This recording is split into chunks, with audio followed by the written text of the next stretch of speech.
At napuna ko ito, governor ako, sabi ko, ang pinakamasibag talaga na public servant ay ang ating mga guro.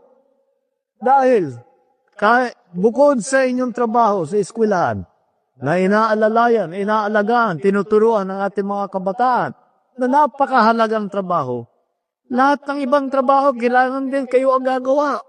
Kayo ang yun ang sinasabi ko, kayo ang gumagawa ng tuloy-tuloy pansit para mampakain doon sa mga mambisita. Na kayo yung mga nasusugatan na yung mga daliri sa kakatamtax doon sa mga tablecloth para may magandang uupuan ng ating mga bisita. Kayo ang nagbubuo ng mga program, mga pagka merong may graduation, kayo rin ang gagawa. Kapag may festival, kapag may anniversary, kayo ang gagawa. Pag may foundation day, kayo ang gagawa. Lahat.